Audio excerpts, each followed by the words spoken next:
Bonjour tout le monde, merci d'être là. Les Canadiens méritent une épicerie abordable, de nourriture délicieuse et nutritive. Mais on apprend aujourd'hui d'un rapport de Dalhousie que le coût de faire épicerie pour une famille de 4 a doublé depuis l'arrivée au pouvoir des libéraux. Ça coûte 17 800 $ pour nourrir une famille pendant un an. C'est le double que le coût quand les libéraux ont pris le pouvoir il y a 10 ans. Et encore, c'est l'année prochaine sera le deuxième plus grande augmentation. Les Canadiens vont devoir dépenser 995 $ de plus pour l'épicerie que l'année précédente. C'est à cause des taxes cachées, inflationnistes des libéraux. La taxe sur l'emballage, la taxe sur le carbone industriel des fermiers, que les fermiers vont devoir payer, et les grands déficits qui gonflent le prix de tout. Nous, les conservateurs, nous allons nous battre pour défendre les mères monoparentales, les aînés, pour modérer les prix et permettre à toutes les familles de se nourrir de façon abordable. Et c'est ça la priorité principale aujourd'hui. Les Canadiens doivent se nourrir pour survivre et ça devient de pire en pire. En final, c'est assez des excuses. M. Carney a promis le journée même que son gouvernement a été instauré qu'il allait être jugé par le prix de l'épicerie. Le jugement est rendu aujourd'hui. Ça coûte le double depuis l'arrivée au pouvoir de ce gouvernement libéral. Les Canadiens méritent une nourriture abordable et les conservateurs vont mettre de l'avant les plans pour l'accomplir. Thank you very much, everyone, for being here today. Canadians deserve nutritious, delicious, affordable food on their plate. They should be able to have meat and potatoes on the dinner table every single night. But today, a report from Dalhousie University on the cost of food shows that Canadians will be forced to spend $17,800 on groceries this coming year. That's a 995% increase. Sorry, that's a 990. A new report from Dalhousie shows that Canadians will be forced to spend over $17,000 on groceries this year, up almost $1,000 year over year. It's the second biggest annual increase ever, and double what Canadians were forced to spend the year the Liberals took office. This is outrageous, and it's the direct result of Liberal taxes, Liberal industrial carbon tax on farm equipment, fertilizer and food processors, the new Liberal food packaging tax, which restricts plastic use, all drive up the cost of food. Mark Carney promised when he took office, the day he was sworn in, that he'd be judged by the cost of the grocery store. Well, the judgment is in. Canadians are being forced to spend twice as much on their annual grocery bills as they were when Liberals took office, a number that is increasing and accelerating under his watch. Enough is enough. Let's get rid of all the hidden Liberal taxes on groceries so that Canadians can afford food again. And it's possible. We know it's possible because when the Conservatives were last in office, you know what it cost for a weekly grocery bill? $140. So now it's double that. We can get those costs under control, get rid of the Liberal taxes so you can afford to eat the foods you want for the hard work that you've done. A question about the NDP, if you wouldn't mind. Avi Lewis today came out with a Green Plan Canada. Shut down all fossil fuel production, and all the jobs in that sector will go to something else. He also made a suggestion during the recent debate that... Sounds like what Mark Carney was writing about in his book called Values. So I think Mark Carney will like the idea. He wrote all about it, and he believed in it for a decade. So he also made the suggestion at the Montreal Leaders debate that manly work camps, he used the phrase manly, were disasters for Indigenous women and children. The insinuation that men working in the resource sector were engaging in sexual assaults, etc., of women in remote areas. And I wonder if you have a thought about that. I have to see the comments directly. I'll just say, generally speaking, the NDP has been attacking working class men and women. They have abandoned the working class people who literally build this country with their hands. The only party that stands up for working class people is the Conservative Party. We stand for the miners and mill workers, the welders and waitresses. We stand up for making things affordable so people can put good food on the table and live in an affordable and a safe house. And we also stand up for the rights of working people to have their own freedom to own a hunting rifle, to have their own opinions. And that's why we saw a record increase in the number of workers that believe that Conservatives are the ones that are going to make their lives safe, affordable, and prosperous. Monsieur Poilievre, par rapport à la visite de M. Carney à Washington demain, sa rencontre avec M. Trump, est-ce que vos attentes sont élevées? Mais nos attentes devraient être élevées parce que M. Carney a promis qu'il allait négocier une victoire avec le président Trump, avec un deal avant le 21 juillet. C'était sa promesse principale dans les élections. 8 mois plus tard, les tarifs américains ont doublé et les Canadiens perdent leur emploi à cause de ces échecs. Le premier ministre a brisé sa promesse principale et c'est le temps qu'il livre. Nous voulons que le premier ministre mette le Canada d'abord et défendre notre économie pour faire changement. That'd be very quickly.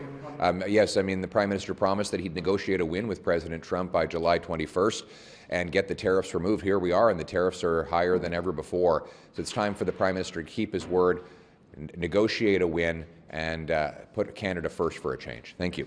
On the Justice Committee right now. Oh, I really wish they would have scheduled it to pass Bailey's Law, or to deal with Bailey's Law. You know, we just had every MP vote in favor of the most consequential legislation to address intimate partner violence. It's really saddened that we didn't take the opportunity the next day to study it. Why is no work being done? I came here to get work done. I've actually sent a message to Chair James Maloney, to Parliamentary Secretary Latanzio, asking for them to schedule Bill C-225 at committee at the earliest possible date. Let's not lose time. Thank you. What's your understanding of what happened? Les attentes par rapport à la rencontre entre M. Carney et M. Trump demain, pensez-vous que ça va mener à quelque chose? Bien, jusqu'à date, on n'a pas eu beaucoup de résultats. Alors, on aimerait toujours être surpris. Je pense qu'on souhaite le meilleur pour la population, puis que les fameux tarifs soient levés. Mais je pense que si on se fie, disons, à ce qu'on a vu dans les derniers mois, ça serait bien surprenant qu'il sorte quelque chose de là. Vous d'apprendre que les libéraux réfléchissent en vue de la tenue d'un possible référendum, essayent d'avoir un message cohérent. Qu'est-ce que vous pensez de ça? Ben, en fait, ça montre qu'ils commencent à prendre au sérieux le fait que le Québec, effectivement, s'en va vers une démarche pour devenir indépendant. C'est une bonne chose parce qu'en même temps, je pense que ça montre qu'on est sérieux aussi par la même occasion. Je pense qu'on souhaite que le Québec finisse par devenir indépendant. Puis s'ils ont des arguments à faire valoir, on va être prêt à les écouter, puis aussi à les contrecarrer. Ça montre qu'ils ont peur? Bien, je pense que ça montre qu'ils prennent ça au sérieux. Qu'ils ont peur? Peut-être. What's transpiring at C9 over these amendments and what this means for the committee? They had the audacity to accuse us of filibustering and grandstanding and preventing government legislation to pass when they abruptly canceled today's meeting. We apparently had resources to midnight, no explanation whatsoever. Did the same thing on Tuesday. Excuse me, catching my breath here. It's cold outside. Yeah. It's cold. We were told to be prepared to sit until midnight. They secured the necessary resources. I wasn't there personally, but I was told what transpired.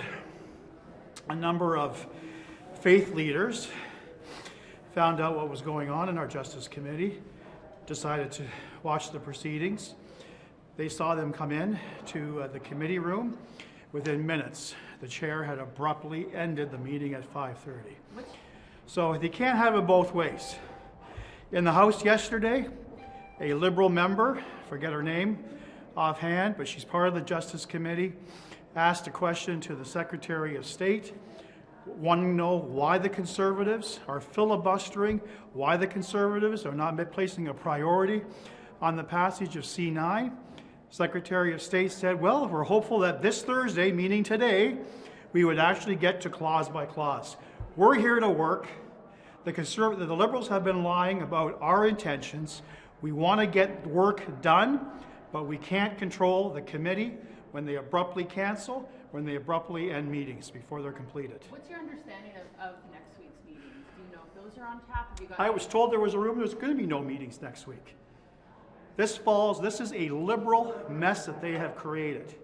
They want to prioritize this particular study. They need to have committees running. Is there any Pure world, and simple. Is there any world that Conservatives could support C9 with certain amendments? Like, where do the Conservatives stand on this piece of legislation? We have been trying to work collaboratively with the Liberal government and the Bloc Québécois from the start.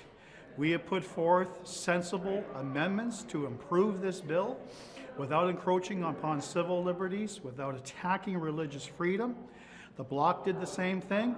Those Liberals did the same thing. We got through one clause, and the Liberals shut down the rest of the committee. They got explaining to do to Canadians, not Conservatives. Thank you. Russ, could you share some? Well, I don't know. I think you should be looking at the quarterly, the GDP numbers. Yeah. Seems like the data there is not quite accurate. That you should look into that. StatsCan or finance? It's a StatsCan issue, but in the data that they receive from CBSA with respect to imports and exports, looks like there's a little bit of wonkiness there. So it might not be as strong as everyone thinks. What do you make of the concerns we've heard from some stakeholders about Bill C9, the bill in general, but these amendments to potentially remove the religious defense? Well, I mean, I haven't seen the amendments. I do know that Bill C9 is an extremely important bill in terms of curbing hate crime. It's a rising concern in the country.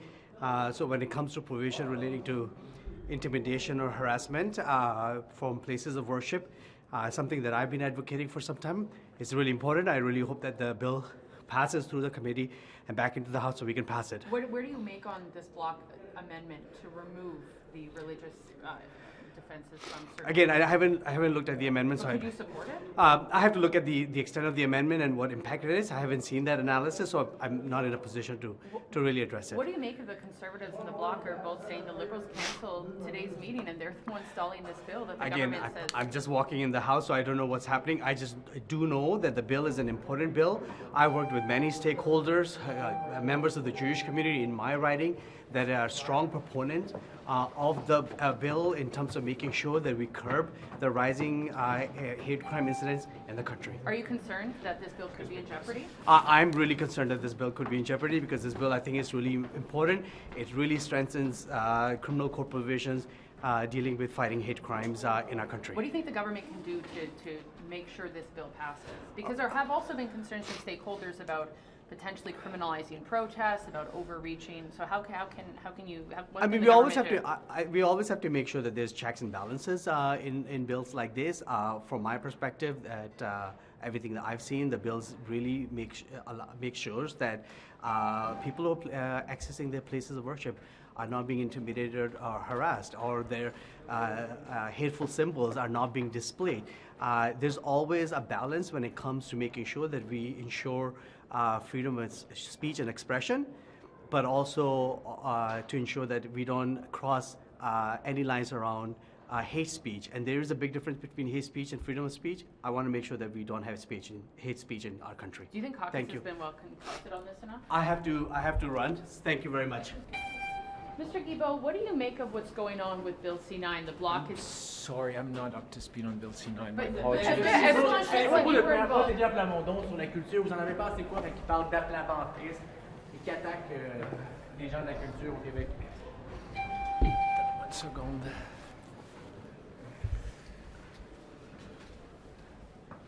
On est plus autonome.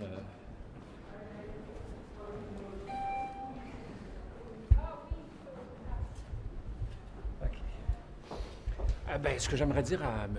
Paul Saint-Pierre Plamondon, c'est que ce soit Mélanie Joly, qui a doublé le budget du Conseil des arts, qui a renfloué les coffres de Radio-Canada CBC après les coupures des conservateurs de Stephen Harper, que ce soit moi-même et Pablo Rodriguez qui avons mis en place la loi qui fait en sorte que maintenant les géants du web vont devoir payer de 200 à 300 millions pour nos artistes au Canada, année après année, que nous avons 5 ans avant même que le Québec pense le faire, mis en place le concept de découvrabilité pour que sur les plateformes de musique, par exemple, les artistes québécois et canadiens soient plus facilement accessibles. Après ça, les gens choisissent bien ce qu'ils veulent écouter.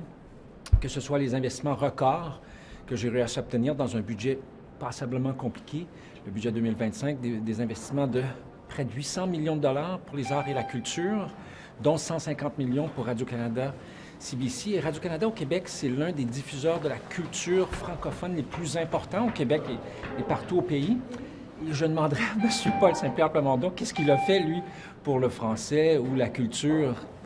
Je pense qu'il n'y a pas grand-chose à nous montrer, franchement. What do you make of this proposal from the Bloc to remove the religious defenses from Canada's hate As speech I laws? just said, I'm not up to speed on this bill. It's not Mr. something Blanchette that... said you had spoken to him about that and that there had been some discussion about the religious exemption.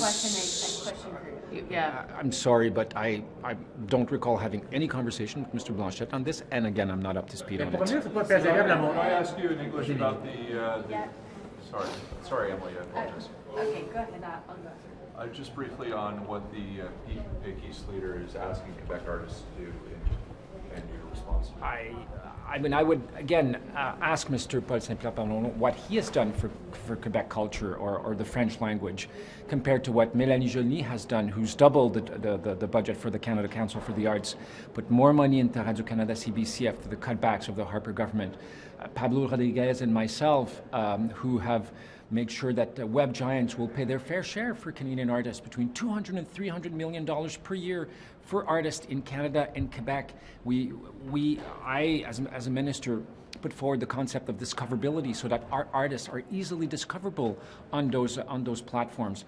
I could talk about Pascal Saint-Onge, who made sure that Google would pay $100 million for our media. And I would ask, what has he done for the Quebec language? All talk, no action, frankly. What has he done for Quebec culture? Nothing. Monsieur Guilbeault, hier, si je ne me trompe pas, c'était la première fois que vous participiez à une réunion de caucus depuis la grosse décision que vous avez prise la semaine dernière. Comment vous êtes senti d'aller à cette rencontre-là en tant que député? Est-ce que vous avez senti une belle réceptivité? Très bel accueil, oui, très bel accueil. Beaucoup de collègues qui sont venus me voir pour me serrer dans leurs bras, me féliciter, puis me remercier pour avoir agi avec principe. Mais juste peut-être pour revenir sur M. Saint-Pierre Plamondon, qui se soit attaqué à vous, à M. Miller, peu importe, ça aurait été une chose, mais qui s'en prenne au milieu culturel, qui souligne l'arrivée de M. Miller. Qu'est-ce que ça vous dit, ça, sur ça? Je trouve ça passablement inquiétant quand le chef d'un parti politique, quelle que soit son orientation, exige d'une partie de la société civile un certain comportement. Moi, je ne trouve pas que c'est agir en démocrate. Vraiment. Merci beaucoup. How come the committee was canceled today? You'd have to ask Mr. Maloney, the chair. Are you concerned about this bill not passing? We absolutely need the Combating Hate Act to pass, and I think the clause by clause was going well on Tuesday, and I hope it continues, and I hope we get back to clause by clause shortly. What's your understanding of why this hasn't passed? Because what the Bloc is saying is that it's because of these amendments about removing the religious defenses that spooked the Liberals that no longer... Well, I'm not spooked. This is a really important bill for Canada. This is a really important bill for communities that I represent. This is a bill that will keep people safer. It is a bill that will be tough on crime, and I support it, and I think we can make it better at committee, and I'm looking forward to that. Did you ask Mr. Maloney why it was canceled? I haven't seen Mr. Maloney yet today. Have a great day. Ask you a couple of questions about the Cape Breton gun buyback. We're trying to figure out the 22 gun number, if that's a real number, if that's higher or lower. Could you help us out with that? Look, we'll be reporting on the buyback program, the pilot. What I've said is that the pilot's gone well operationally. There were some glitches in the system we were able to iron out. It had the intended consequences of ensuring that we can roll out the program in the coming weeks. So at this point, we're not sharing the actual numbers. The bigger issue for us was to make sure that we have the logistical capability of rolling out the program nationally. Without getting into the number, then was the number that came in, was that sufficient for your program? Was it higher or lower than you expected? Just from a testing perspective, I think it was important to have the program dry run, make sure that people can enroll, make sure that people can access the portal. There was a couple of small glitches we did iron out, so that was good. The pilot ran for much shorter time than the anticipated length of the full program, which we will roll out in the coming weeks. Final question. Human beings need encouragement. They need things to get them to do things. You know, to think, okay, that Mauser that's been sitting in the garage under oilskins, I'm going to get rid of it now. I'm actually going to do it, to actually take it someplace. Are there ways that you saw that to motivate people, or ways that you think you have to change things to motivate people to do this? Or look, I think the incentive is that these particular sets of firearms, about 2,500 of them, have been prohibited for a while now, like some of them dating back to 2020, some of them dating back to last December and March of this year. Those will become illegal once the Order in Council expires on the 30th of October of 2026. So the incentive really is to be in compliance with the law, but with also the possibility of getting compensation for an item that they can't really use. So this is, in a way, that is the actual incentive that we put forward. A separate subject that I forgot to ask, the NSIRA, the National Security Overseeing Agency, they feel that their budget is being chopped, that they are going to have trouble trying to perform their duties, and that they will have to make choices. What do you say to that? Look, I met with the chair of NSIRA last week. I had a really frank conversation. The comprehensive expenditure review is across the board. The primary thing that we wanted to protect was the frontline officers, both at the CBSA, RCMP, as well as CSIS, and we've done that. Every department has had to go through a review of its expenditures, and there will be reductions across the board. It is unfortunate, but it is unfortunately the sad reality that I think agencies such as NSIRA needs to deal with. Notwithstanding that, I don't believe it impacts operationally their mandate. It doesn't impact the work that they're tasked to do. They do, we respect the work that they do. I receive many reports from them, and my expectation is they'll be able to do the work. Really appreciate you stopping. Good to see you. Thank you. Have a good weekend. weekend. Thank you very much, Chris. It's good to see Yes. you. C9, where is it at from your perspective?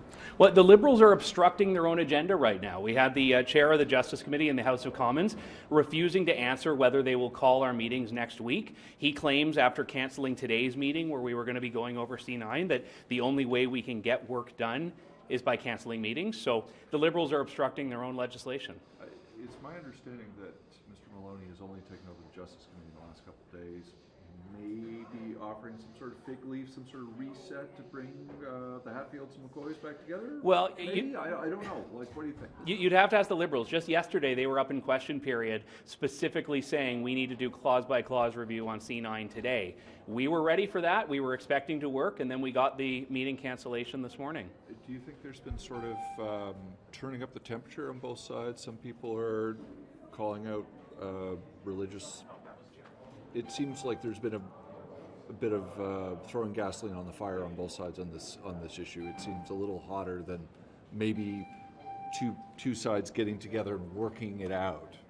Maybe that's my perception. Am I wrong with that? Or? Well, if Canadians are alarmed by what the Liberals are doing, it's because they should be. This is an amendment that the Liberals and the Bloc, it seems like, cooked up to take aim at religious freedom, to erode long-standing safeguards for religious expression. And we were working diligently on committee. There was an amendment that was adopted on Tuesday. We were getting the work done, but this was an issue that has alarmed Canadians. So if the Liberals are backing off and are ruling this out, I hope they'll say it clearly and we can move on and protect religious religious freedom. So, thank you. Mr. Naqvi was standing here saying C9 would protect temples and so on.